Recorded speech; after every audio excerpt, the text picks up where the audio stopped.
Hello, folks. Welcome to another weekly live with yours truly, Dr. Sarah L. Webb of Colorism Healing. Today's topic of discussion is colorism on college campuses. So if you can tell by my blazer, I am officially back to teaching. I am an English professor here at the University of Illinois in Springfield. Taught my first class earlier today. Went pretty well. I teach 2 more tomorrow.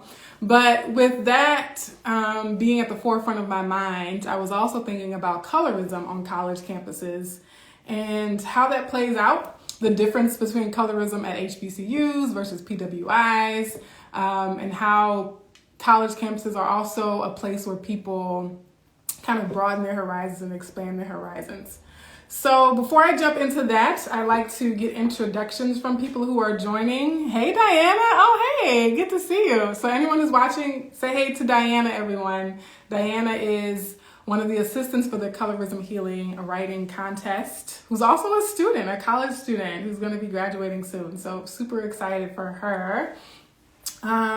Who else is on here? Legacy Years. Hello. Welcome. Radical Softness. Radical Softness. Sarah Brown is Kiara Williams. Hi, Diana. Yeah, people are saying hello. And I see a couple of people on Facebook as well. So I'm trying something new. I'm trying to watch on a separate laptop computer. Jendel's here. Jendel's also a professor at UTA. Jendel is also my sister, and she and I are actually going to be teaching a workshop on colorism at the University of Texas at Arlington, right, to the college students there. So I'm curious to know if you all have had experiences with colorism on college campuses, what you think people should do about colorism on college campuses. Tiffany Saunders, welcome, Tiffany. I do this every week where I'm just like super excited about people joining the live streams. Cause I love y'all. Y'all my folks. Y'all are the reason I do this work. Like, I don't come on here and do lives or have an Instagram or Facebook page just to pass the time. Like, I'm actually trying to connect with people and meet you all. Hopefully, drop some gems, drop some knowledge, learn from you all as well. So I'm going to jump right in, and I do like to make these live and interactive. So feel free to ask questions, leave comments, give me some hearts, heart me up on Facebook and Instagram if you're watching, just because it's fun for me. But I think where I want to start in terms of this topic of colorism on college campuses is by acknowledging that there's a difference between how colorism operates on historically Black colleges and university campuses, aka HBCUs, versus predominantly white institutions, aka PWIs. So we're going to be throwing around some acronyms. Y'all already know. And colorism happens on every college campus. I'll say that, right? Can we agree to that? Colorism happens everywhere, every situation. That's my philosophy on colorism, that it happens everywhere. But I think we see more obvious instances of colorism at HBCUs because racism is less at the forefront, right? The fact that the people around you are predominantly Black or are the same race as you mitigates the racial tensions that you see at PWIs. And so I say the same thing for Black movies or Black TV shows, for example. When everyone in a movie is Black, the colorism is obvious. So it's similar on an HBCU campus because everyone in a classroom or everyone in a student organization is the same race, then the extra layer, the nuance of colorism is easier to recognize and spot. Welcome back, Awake Warrior. Legacy Year says, I agree.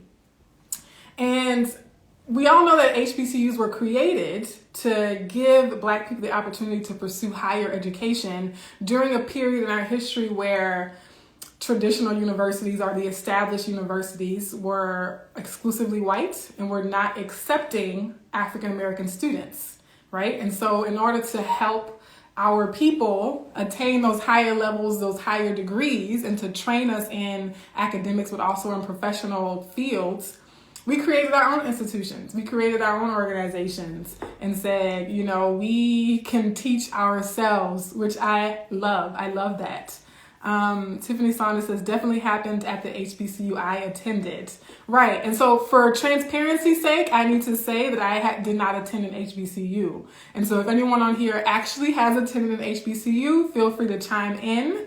I'm also going to talk about how it looks at PWIs as well. So stick with me. But I think that's one of the tensions at HBCUs, though, is how they were created to solve a problem of discrimination, but then they ended up discriminating, right, with colorism.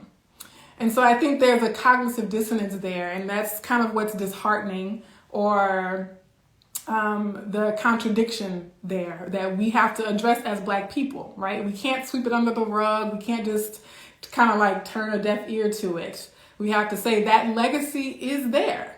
It was a thing. It was a practice, especially at HBCUs where class was a big thing. So we know at HBCUs there's also elements of classism, right? And so you're able to attend college in the first place because you come from a wealthy family, because you come from a middle class Black family, because your parents were educated. And so that intersection of classism and colorism is really deep in the history of HBCUs and Black institutions and Black organizations. It's like you had to be the right kind of Black person to be accepted, right? To literally be accepted, but then also to be able to move through the social spheres at these institutions. I know this is a touchy subject because there's so much demonizing of HBCUs in the general population and amongst Black folks. So my intention is not to do that, right? Like, I think there's so much value to HBCUs, but I also think part of loving each other is to call each other to a higher standard as well. And even Alice Walker, who's attributed with coining the term colorism, in her essay, "If the present looks like the past, then what will the future look like?" She relates some stories of, you know, women feeling like they were ostracized socially, even in a place where they were supposed to be accepted, even in a place where you're supposed to be thought of as beautiful for your Blackness, right? The standards imposed on us by white culture persisted even in Black spaces. It's hard to accept, but it's true. The standards imposed by white culture persist even in Black spaces like HBCUs. Tiffany Saunders says that happened between HBCUs too, especially private versus public. That's a good clarification, right? Especially with that classism piece. And yes, that's what I was typing. My family is Haitian, so colorism in America cracks me up. We'll have to talk about, we'll have to dedicate a week to talking about colorism internationally, Awake Warrior. And I would love to hear your comments more about how colorism looks in the United States versus other countries that people are watching from. My grandmother, who was dark, was the matriarch, and colorism is true. It is absolutely true. Okay, so I think for one of my questions to you all, I'll speculate, but I asked this question in an Instagram story before, and I asked how many of you think HBCUs are doing enough to rectify the legacies of colorism, right?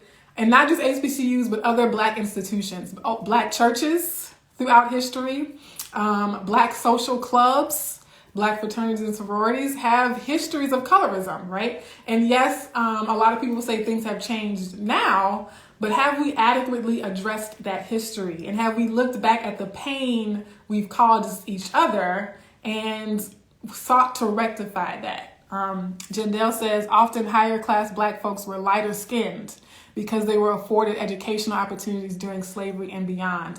That's a great point.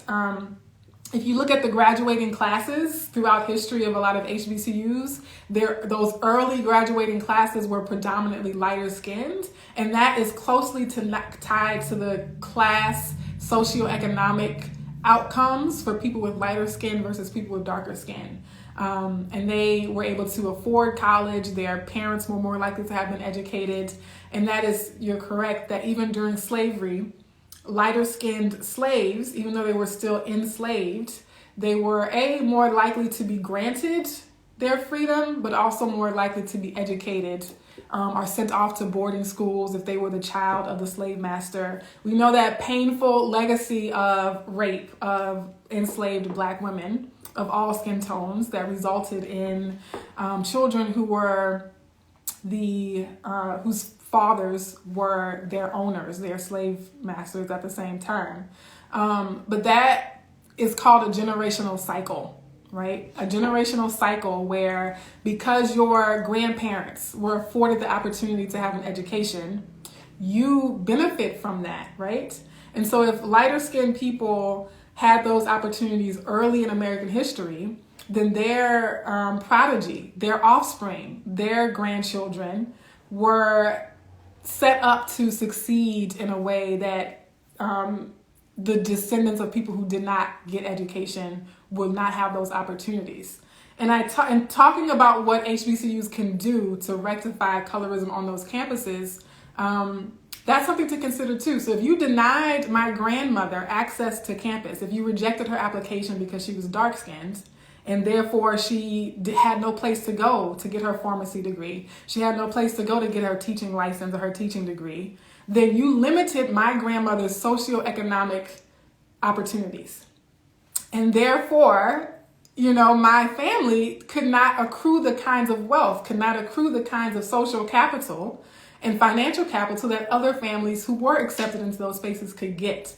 And so colorism is not just about who's homecoming queen. It's not just about who wins the college pageants or who gets to be put on the billboards for ads and marketing campaigns.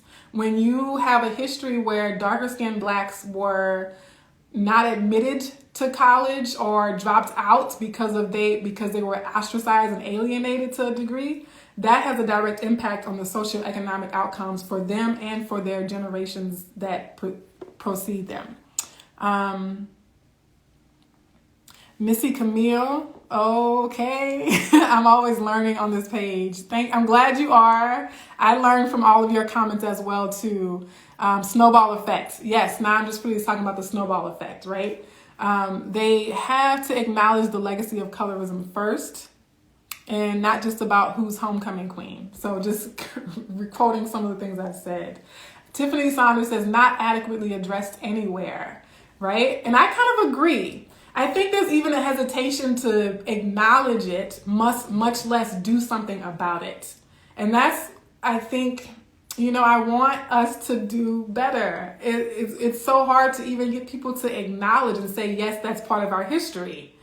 And then once you get them to at least say, yes, that's part of our history, it's kind of like, oh, but we're different now, so we can just move on as if nothing happened, And I think we do have to actually address that. Now, in terms of PWIs, because, predominantly white institutions, we'll definitely have colorism on those campuses as well amongst people of color. So just because you leave home and go to an institution that's more diverse or whatever, doesn't mean you check your biases at the door, right? You bring your biases with you to college. So people who come to college with racial biases, with colorist biases, with gender biases, if you graduated from high school with those biases, you're going to bring them to the college campus until you learn better and can do better. But it's also important to note that at predominantly white institutions, that white people can perpetuate colorism as well. And here's what I mean by that, right? So colorism is a remnant of white culture.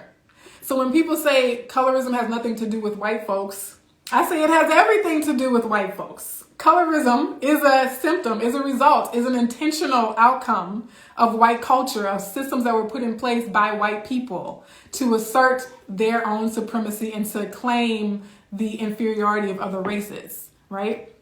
So the only reason why we're practicing colorism in the first place is because of the standards perpetuated by white mainstream media and textbooks and curriculums and all of that, right? Hey y'all, come through. I love seeing y'all show up in these comments. Awake Warrior says, yes, true. Education was very important and stressed, but my Haitian father informed us of how he was treated and how colorism is important in this. That's right. So there are, even before you get to college, as a darker skinned individual, you're also more likely to face difficulties in your K-12 education that might hinder your progress to college in the first place. Can we talk about it, y'all? Can we speak about it? Like, if you're darker skinned, there are more hurdles to even getting to college in the first place, because your high school teachers, your middle school teachers, your elementary school teachers are more likely to track you into lower performing classes, or, to place harsher discipline on you that impacts your academic performance, right? So you do the same thing the lighter skinned student does, but we're going to suspend you for 3 days. And so you miss content. This is why I talk about colorism every day, because there's so many layers and there's so many nuanced aspects and interconnected, complicated webs of things impacting us that we have to dig in. We have to dig into this topic. So yeah, the hurdle of even getting to college in the first place is a result of colorism as well. Tiffany Saunders says, this is important. I'm thinking about all the focus on Georgetown University lately in attempts to atone for the past. Yeah, I'm thinking about that too, Tiffany. HBCUs and churches could use some of that introspection and atonement. Yes, I agree. Let's see. I value your comments so much, so that's why I take the time to read them in the middle of the video. I apologize if people are distracted by my constant pausing and waving at folks. Jandel says, I think colorism is still a large part of what happens at PWIs. At our university, there are lots of different ethnic groups with varying skin tones. Whites can look down on the darkest of these groups. Okay, now say it, Dr. Crutchfield. So the minorities, the racial minorities that are lighter skinned, also happen to be favored in American society. The model minorities, when you think about that model minority stereotype or that myth, the model minorities are usually lighter skinned Asian Americans, right? Or if you think about the Latinx and Hispanic community, the ones that have roles in TV news, the ones who get elected to office, political office, they tend to be lighter skinned Latinx people. Right? The ones who become popular in the media, Shakira and Jennifer Lopez, for example, right? Think about who amongst the people of color are being accepted in these spaces. So yes, white culture also places that same created the color hierarchy, right? We think Black folks and Latinx folks and Asian folks, we might think that it's just us, but we wouldn't have this problem if we hadn't been influenced by white culture in the first place. Says, that's why we need to go to HBCUs like me. But what I was saying in the earlier portion of this is that HBCUs also perpetuated the white supremacist standards, right? A lot of them also took on those classist and colorist modes of educating people. And it's like a cognitive dissonance, because we'll preach pro-Black, and I'm not talking about just HBCUs, I'm talking about all Black people, regardless of whether we have a college degree or not. A lot of times we'll be super pro-Black, yes, I love being Black, I love Black people, let's fight for our rights as Black people. But I don't want to get too dark though. I don't want my hair to be too nappy. I don't want, my baby to come out with big lips, right? And so I'm speaking to my people. I'm speaking to my people. We have to check ourselves, right? And to the degree that we say we love Black people, we have to also love the various ways that Black people look. We have to also love the diverse features that come with being a Black person, or being a Latinx person, or a Chicana person, or a South Asian person, right? Katara Poland, hey, what's up? It's a global issue. It is. Today's topic is colorism on college campuses specifically. But speaking of it being a global issue, right? College campuses are very diverse places, and you have a lot of international students, a lot of international professors who all come together on these college campuses. And one of the comments I was making earlier, Dr. Crutchfield pointed out that you might have diverse racial and ethnic groups, but the racial and ethnic groups that are lighter skinned, that tend to be lighter skinned, also find it easier to assimilate, right? They find it easier to be accepted or to have the model minority status in the larger culture. And then even in terms of the hiring, so a lot of it is focused on students. But, I'm a professor and I'm dark skinned and I got hired. So kudos, woohoo. We broke one instance of colorism. But we have to look at perceptions of intelligence and how that is very much a part of what happens on college campuses when it comes to this issue of colorism. And studies show, but also in your personal experience, that darker skinned people across racial groups are perceived by the general public as less intelligent and less competent, right? And more likely to be deviant, right? Or to commit a crime, right? All these negative stereotypes. And that lighter skinned people of color are implicitly perceived to be more intelligent. And this might be something you're not consciously aware of, but it's impacting the way you interact with a student. It's impacting the way you interact with your classmates. It's impacting the way you evaluate your professors. And now I know I got some Black professors on here too. And perhaps some other professors of color are just professionals of color who have had to deal with people being surprised that you're the manager. I know I'm getting real here. People being surprised that you're the professor? What? Let me stop clowning, y'all. All right. The Grandasa model says, I saw colorists at my HBCU and fraternities, but not with my professor. Okay, good.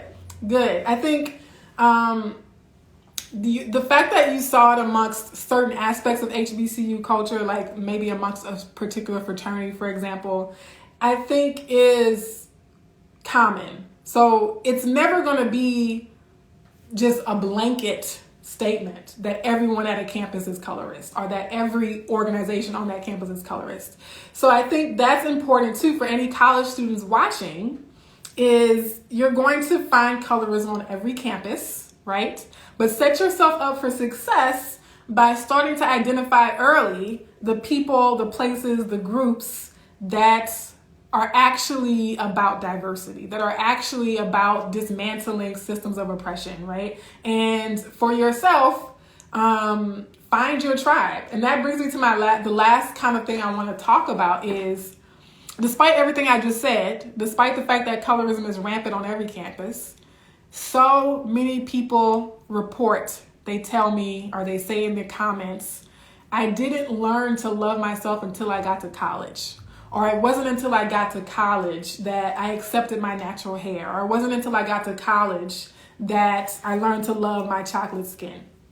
So what is it, folks? What is it about a college campus that, while perpetuating racism and colorism, it also affords people the opportunity to learn to love themselves? I'm curious to know what you think. Tiffany Simon says, definitely when I was younger / first started teaching. You feel that where people are, yeah, because then the age thing is a factor too, But I think,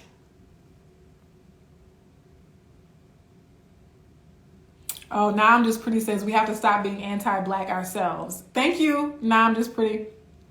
Now I'm Just Pretty is a clothing and merchandise brand that focuses on colorism. So definitely check them out. And Black people can be anti-Black.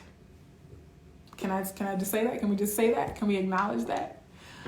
Because anyone who grows up in America, anyone who has any exposure to media anywhere in the world is exposed to anti-Black messaging, is exposed to anti-Black media, is exposed to anti-Black images, right? And so regardless of what your race or color is, you are more likely to have a pro-white bias, a pro-light bias, and an anti-Black or anti-dark bias, right? The Harvard implicit bias test, you can take it for yourself. You can test your bias about color and other features. And so don't feel guilty, right? That's why I don't want you to beat yourself up because you were conditioned to think a thin nose is cuter, right? It's really not your fault. Can I let you off the hook here? It's not your fault if you have these biases. It was intentionally done through the folks in power, the powers that control the media, the powers who control the posters and the magazines and the billboards and the cartoons, right? Like they wanted to recreate beauty and goodness in their own image. But the thing is, when you know better, you do better. So then now that you know, what are you going to do about it, right? Katara Poland says, as you mature, you become less concerned with what other people think about you. This is absolutely correct. I think it's not just a matter of age, but also effort towards that. I once told a friend of mine says, I can't wait to be your age so that I could have like some wisdom. And I was like, well, there are people my age who aren't necessarily so wise. And so, they say you don't have 10 years experience, you have 1 year of experience 10 times. So we can get older, but we have to be intentional about educating ourselves. We have to be intentional about unprogramming what was, instilled in us when we were younger. We have to be intentional about seeking out new perspectives and expanding our horizons and accepting ourselves, right? So I'm not going to be able to pronounce this word correctly, I'm sure, but it is Z-Connects. College was a gift. As a first-gen student, I could find people who had words to describe what I could see in my own family. Boom. I felt my PhD program because I couldn't teach UF students very well. Oh, I left my PhD program because I couldn't teach UF students very well.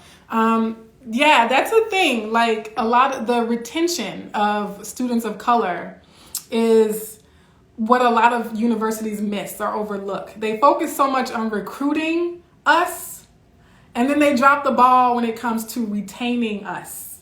Like, don't just invite us to the table, actually feed us when we get there, okay? But I think college campuses do afford many students of color their first opportunity to experience so much diversity. Not just racial diversity, but diversity of thought, right? You're not relegated or you're not limited to the people from your hometown.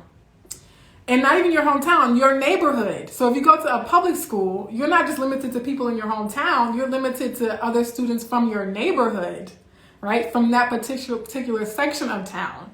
And so you go from a high school where everyone pretty much has similar backgrounds, everyone pretty much, is learning the same thing, has had similar experiences, and then you're thrust onto a college campus with people from all over the world, people from all over the country, and you're like, oh, there's a different way to think.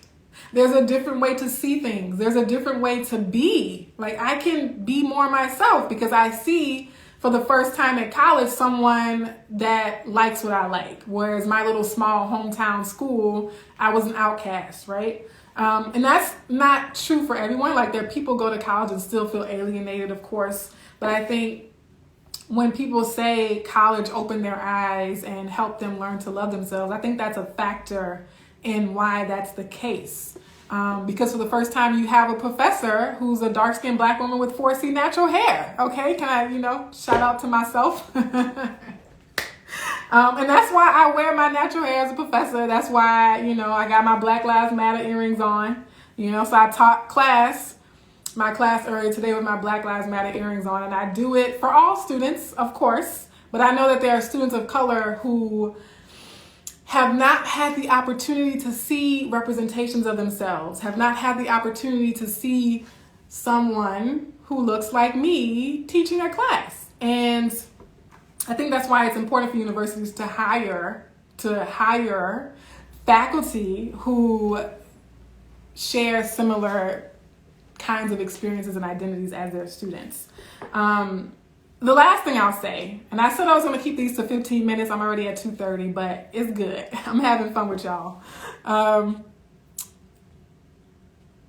A lot of claps. Says, now I'm just pretty, says, I think for me, I needed the language. I didn't know how to speak about colorism. Come on, sis. I needed the language. I didn't know how to speak about colorism, which brings me to my last little point here, is that even if you don't go to college formally, or even if you're out of college and you're done with that, we can still continue to educate ourselves. You can create a university, right? This is what I'm literally trying to do on this live stream.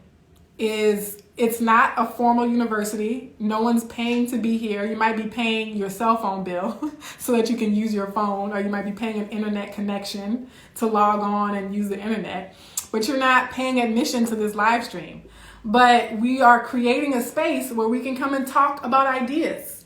We can gather with diverse people we've never met before from all over the world and share opinions, share information, share our experiences, and learn from each other, right? And so that educative process, we don't have to just rely solely on the formal institution, systemic, structural forms of education that are put in place by other people. Now, more than at any other point in history, my ancestors did not have this privilege to connect with somebody in Germany, to connect with somebody in Haiti, to connect with somebody in Canada and say, oh, you went through that too? Oh, I'm dealing with the same thing. How did you handle it, right? Tiffany says, I went natural my first year as a professor. Woo, it was something. Girl, I can imagine starting a brand new job and transitioning to natural hair. More power to you though. True, as I transitioned from relaxed to natural, my Black students complimented my hair, and the importance of that representation in the classroom, 100%. That's also why I put Dr. Sarah L. Webb in my Instagram bio.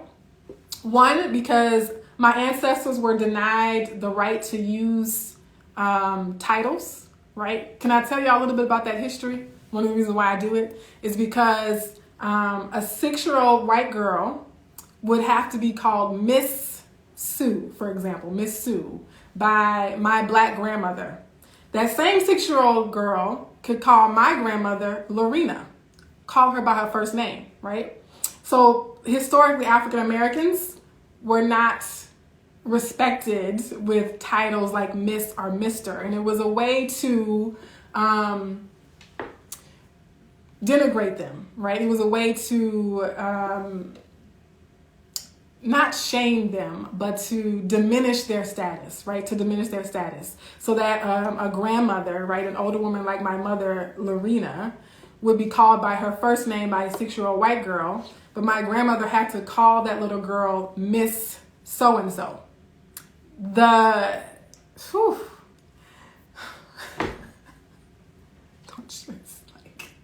You want to go back in time and tell some folks off, don't you? It's like, the way I can only imagine what my grandmother had to feel inside having that blatant disrespect. And it was done to show disrespect, to intentionally disrespect her, right? So I say sometimes, I say yes, particularly white people have to call me Dr. Webb, and folks of color can call me by my first name if they choose. That's like reparations. It's like a little form of reparations. But, so K-Drama Mama, hey, how are you? Good to see you. I love it, AU University. So that's what I have for y'all today. There's only so much we can talk about on these lives, but that's why I do them every week, because the conversation has to continue. There's so much nuance and so much complicated layers to colorism and how it impacts people. And how we are going to undo it, how we're going to come out of it, right? That takes time to unpack for some people. The personal healing, reconditioning our biases, retraining our own anti-Black biases or anti-Indigenous biases. And I'm here for all of it. I will have to say that I offer for college students pro bono consultations called office hours. So I hold office hours. If you're a college student 22 and under, you can go to colorismhealing.com and book an appointment. I got a new appointment scheduled this week with someone I had never met, but I'm excited to meet them later this month. And then I also, do workshops and other things like that. So if you are looking to have a formal workshop for your organization or institution or university, hit me up. Be sure to like, share, and subscribe, y'all. The Colorism Healing Writing Contest is open now through April 30th. Talk about your college experiences. Talk about other experiences with colorism. We accept all types of submissions, poetry, essays. I haven't decided the cash prize yet, but there is a cash prize attached for winners and publication online and in print. So if there are no other questions, I hope I didn't miss any big questions people had, but I thank you for your participation in the chat and otherwise. Love y'all. I do love y'all. Bye. It's always sad to see you go.